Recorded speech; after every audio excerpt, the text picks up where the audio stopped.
Hello and welcome back, or welcome if you're new, to Everything in the TARDIS console. So I've been gone a while from this channel because, well, I've not been well. I've had a really long period of really bad anxiety and stress, but I'm better now. But even as I've recovered from that, I've also been kind of busy. Part of that has been me going back to school, which I had not gone to for a while. I had not been a student for a while, and so it took some time for me to adjust to that as well. But I'm back making videos now. I'm going to try to return to my bi-weekly schedule, though if that turns out to be too much for me, then I might go down to a monthly schedule. So now, with that out of the way, in this video I'm going to give you my top 6 Big Finish ranges that are not Doctor Who, albeit including Doctor Who spin-offs, because I would have too few ranges to put on the list otherwise. Now, if you are new to my channel, I should probably tell you that this top 6 is technically the upper half of a top 12, the lower half of which I've already released in form of 2 separate videos in a somewhat different format. So yeah, if you haven't seen those, you might want to watch those first. But anyway, let's get started with number 6, Sherlock Holmes. I should not need to describe this series. It's Sherlock Holmes. Like, if you've not heard of Sherlock Holmes, what rock are you living under? But, of course, Sherlock Holmes was originally a book series that has since been adapted in many ways.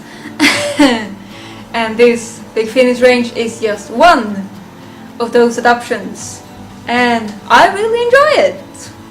Although sometimes I do have a little bit of a difficulty not just hearing Nicholas Briggs instead of Sherlock Holmes. But that's not really Nicholas Briggs' fault, I think.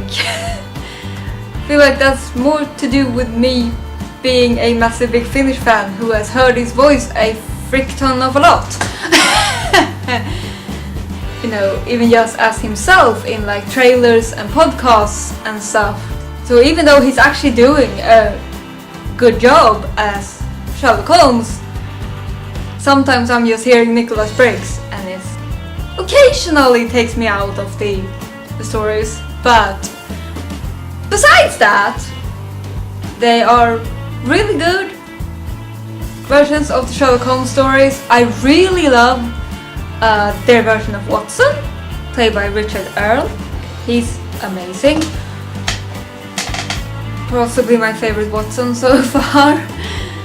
If you like mystery, detective stories, you can't go wrong with Sherlock Holmes. It's Sherlock Holmes. I shouldn't need to say more. Moving on to number 5, Unit, the new series. So this is of course a Doctor Who spin-off, which are using Unit characters from the modern series of Doctor Who, as well as a couple of originals, and they are, a military organization, but that also value science as a method. Well, I have generally, in actual Doctor Who, preferred the classic version of Unit from, mostly the 3rd Doctor era, but other parts of it as well. I still really do also enjoy Kate, Lethbridge Stewart and Osgood, and they are, really allowed to shine in this series in a way they maybe not get to do as much in actual Doctor Who. And also the stories are really well made.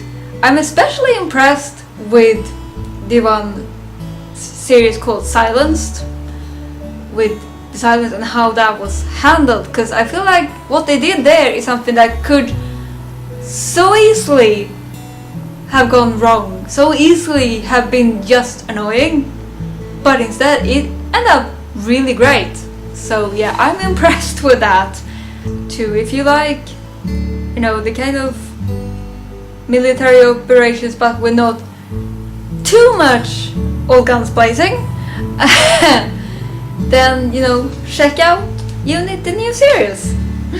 Now, moving on. Number 4. Iris Wildthyme. So, Iris Wildthyme show and the character is... how should I say this? Actually, I can tell you about the conversation I had with a friend who is also into Doctor Who and Big Finish, but who had not heard the Iris Wildthyme series. And, you know, she asked me to describe to her what it was like, without spoiling too much.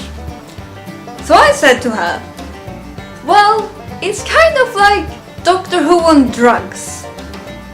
To which she said, well, sometimes Doctor Who is like Doctor Who on drugs. Which is kind of true. But I said, well, then it's like Doctor Who on stronger drugs. Yeah, basically Iris Wildthyme is batshit freaking crazy.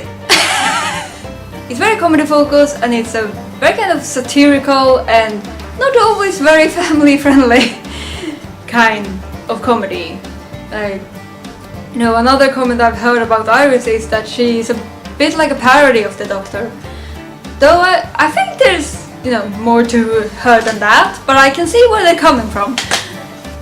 It's quite a, say, hyper satirical comedy series that is just weird and crazy and great fun. Although that does not mean that it can't, you know, hit you in the feels, as they say. In fact, I think because it is so comedy focused, when it does pull on my heartstrings, it pulls hard. It's like really unexpected when the serious stuff suddenly hits, because you've become so used to it all being all crazy fun, and then it's suddenly not, and it's a bit of a shock when that happens. But I love it, and I love the characters, you know, for all their faults, of which they have many. I love Iris and Panda, who is like literally a living stuffed panda teddy bear, which is in itself kind of crazy, but I love him. Love him, love him, love him. I didn't enjoy the captain who took over from him as much, but I still enjoyed him. And it's still a really funny show with some unexpected heart pulling every now and again. So yeah, I understand if this particular range is not gonna be for everybody, because, you know, comedy is quite subjective, and, you know, if the kind of comedy that this range presents is not your thing, then you're probably not gonna enjoy this range. But if you do enjoy the kind of comedy it presents, then I highly recommend it. Going forward to number 3, Pathfinder Legends. Now this, like the number 2, which we'll get to soon, is a show that I didn't instantly love. Like, this show took a while to grow on me, but once it had grown on me, I loved it to bits. Because initially, I feel like the characters didn't get, you know, the best introductions for me to really connect to them initially, but when the actual story started to delve deeper into the characters, then I started to really connect to them and come to love them to bits. You know, in particular, my favorite tea-drinking dwarf, Hursk. I love him. Best dwarf ever. Yeah, for those of you who maybe are not familiar with this range or Pathfinders at all, this is a fantasy range that is based off a tabletop RPG called Pathfinders. And they are using some of the pre-made characters that you can, you know, sort of test play with if you're playing Pathfinders. I have in fact done so once. I played Esren, I think. Yeah, I played Esren in a sort of one-shot Pathfinder session. The Finnish have basically taken the stories of the various RPG campaigns that you can play in this game and turned them into, you know, an audio series with these characters. And so there's an elf, rogue, and a human warrior, and a wizard, and a dwarf. Who I love. Who drinks tea.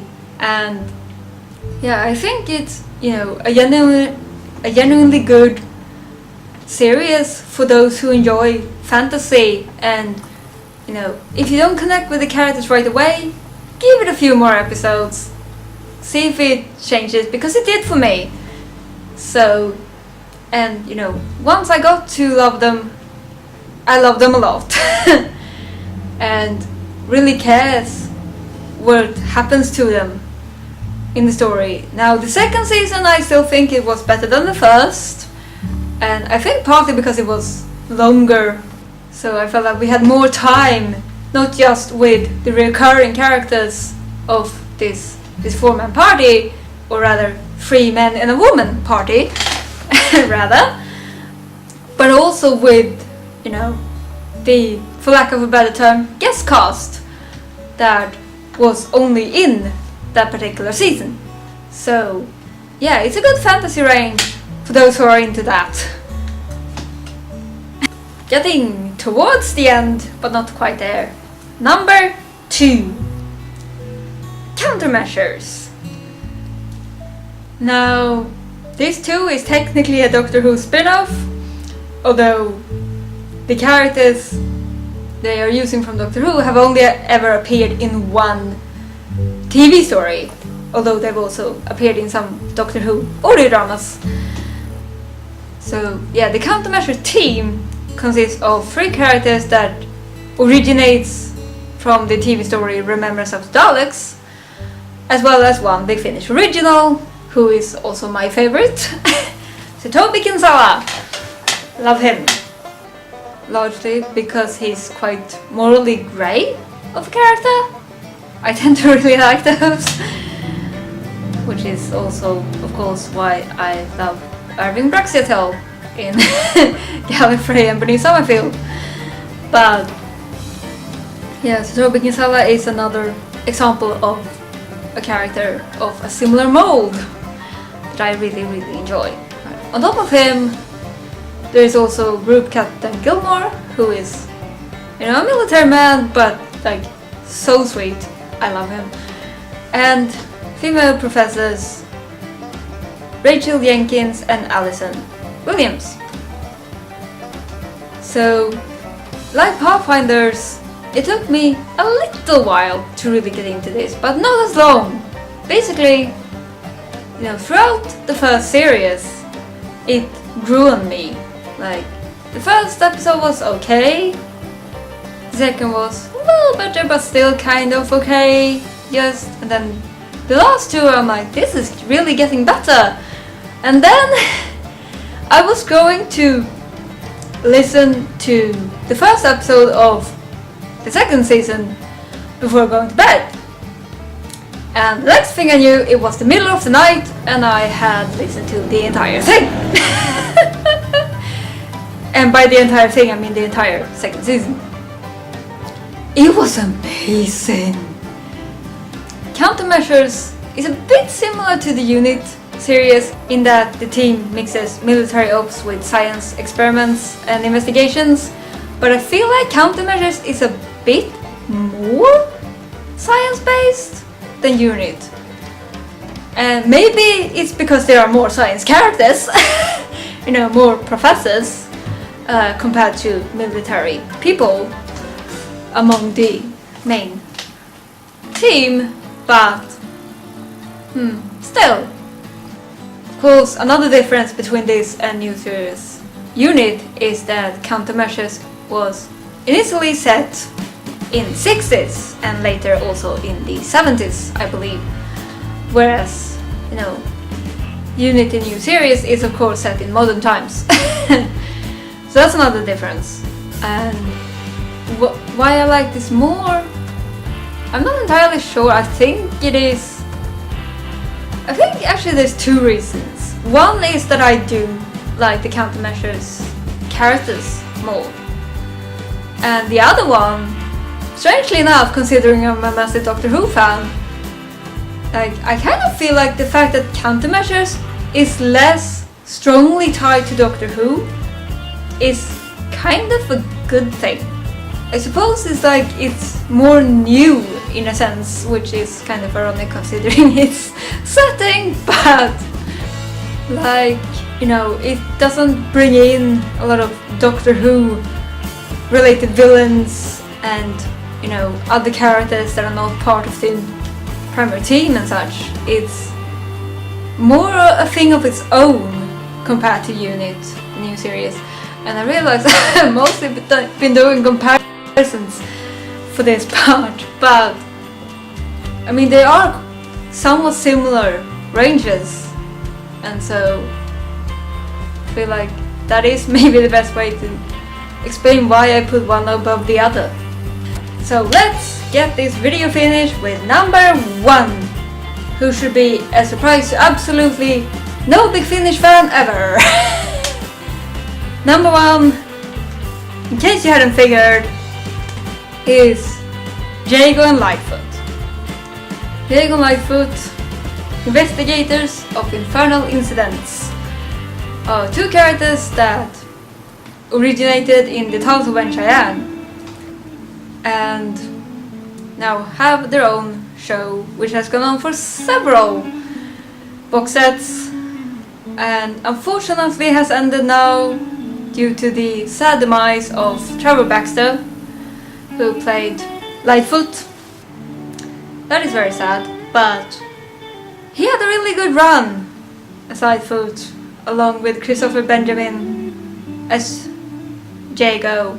They are such lovable and fun characters, those two, and such different characters as well, who yet are such good friends, you know. Lightfoot is this professor of pathology who is very much sort of the straight man of the pair and is more serious, more logical, whereas Jago is this rather emotional, extravagant owner of a theatre who is quite easily scared but can be really brave when it really matters. You know, add to that this is a mystery range, but with a bit more of a kind of sci-fi twist, but set in Victorian England. Like, what's not to love? Lovable characters, great stories, great setting, great twists. Many have called it one of the best ranges that Big Finish have ever done, and I agree with them. It is definitely the one with the best overall quality in my opinion, some of the most lovable characters, and a great mix of Victorian mystery and science fiction. So Jago and Lightfoot, if you haven't heard it, give it a go. And that was my top 6 Big Finish ranges that are not Doctor Who, which might have been a little muddy, but have only just got back to this and I'm really running out of time on my camera. So thank you so much for watching. Bye!